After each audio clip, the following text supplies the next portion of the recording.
Ahojte, v dnešnom videu vám chcem ukázať takú naozaj divokú stravu, divoké jedlo z lesa a je to konkrétne sírovec. Je to drevokázna huba, ktorú naozaj neminiete a je veľmi výrazná. Už samotný názov sírovec znamená, že má niečo v spojitosti so žltou farbou, aj keď paradoxne jej názov je skôr odvodený od síry ako od žltej farby. Krásny je názov po anglicky, volá sa Chicken of the Wood, ktorý prepojuje vlastne na jej chuť. Mnohí chuť sírovca prirovnávajú práve ku kuraťu. Ja neviem presne, ako to je, pretože kura nejem, ale určite to vyskúšam na rôzne spôsoby a chcem vám ukázať, ako s touto hubou pracovať, na čo si dávať pozor a ako ju využiť nielen v kuchyni, ale aj na liečenie. Prv, než samotný sírovec odrežete a pustíte sa do zberu a ochutnávania, treba myslieť na pár pravidel. A za prvé, strom na akom rastie. Tým, že sírovce sú drevokazné huby, to znamená, alebo choroše takzvané, vysávajú aj zo stromov svoje látky.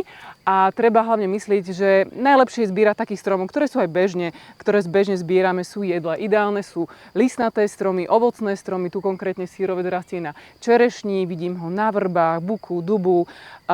Mnohí spomínali, že ho videli aj na tise, pozor, alebo na nejakých iných, ja neviem, môže zlatý dážď, alebo štedrec, alebo stromy, ktoré sú jedovaté sami o sebe. Aj keď sú teórie, že sírovec neprenáša tieto vlastnosti jedovaté do seba, ale asi by som to neriskovala, keď máme určite inšie možnosti a radšej ísť do tej bezpečnosti ako do risku.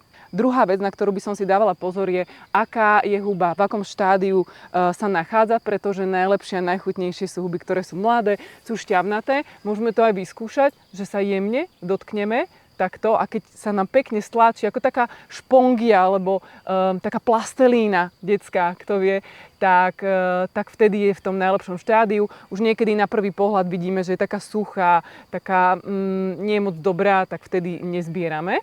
Ak máme pri sebe nožík, tak kľudne si môžeme odrezať maličký kúsok a uvidíme. Je to lahučké, je to ako do masla, je to ako taká žuvačka, až sa vám začínajú sliny zbiehať, že to chcete sa do toho zahryznúť.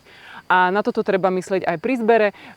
Hubu nikdy netrháme, neničíme, vždycky pekne odrežeme až po korienok, aby mala možnosť znova nárásť. A toto je trošku aj taká výhoda sírovcov, keď viete, na ktorom strome rastie, tak sa tam môžete znova vrátiť o rok. A sírovec nie je zaujímavý iba v kuchyni. V posledných rokoch sa skúma aj pre svoje bioaktívne látky. Obsahuje najmä polysacharidy, beta-glukány, fenolické látky, karotenoidy, ďalšie zlúčeniny, ktoré majú naozaj silné antioxidačné, antimikrobiálne, protizápalové a imunitné účinky na podporu celkovo nášmu organizmu. Rastie v takých vejárovitých a polkruhových plátkoch, poschodovo nad sebou. Určite ho nedávajte do igelitky, aby sa nesparil a pekne si ho zoberte domov v nejakom košíku. Ja ho prikryjem nejakou vlhkou, jemne navlhčenou utierkou a odložím ho na chladné miesto, kde vydrží aj týždeň. Je to huba, ktorá sa nespráva ako klasická lesná huba, môžeme ju použiť ako náhradu mäsa. Dá sa z nej pripraviť rôzne soté, paprika, škáry, falošné, nejaké kuracie rezne, trojobale, fašírky, polievky, plnky do torty. No, naozaj je to veľké spektrum. Niektorí ho používajú aj do falošnej držkovej polievky, nakrájany na pásiky. My si teraz ukážeme, ako z neho urobiť také falošné, možno trošku zdravšie rezne. Ak niekomu prekáža jeho mierne kyslastá chuť, môže ju pred varením na chvíľu namočiť do mlieka alebo aj na pár hodín, dokonca aj na noc. Mlieko zjemní tú chuť a sírovec je potom taký lahodnejší. Hubu som potom predvárila zhruba 15-20 minút v zeleninovom bujóne, dala som rôzne bylinky, vegetu, koreňovú, ale môžete použiť aj klasický vývar.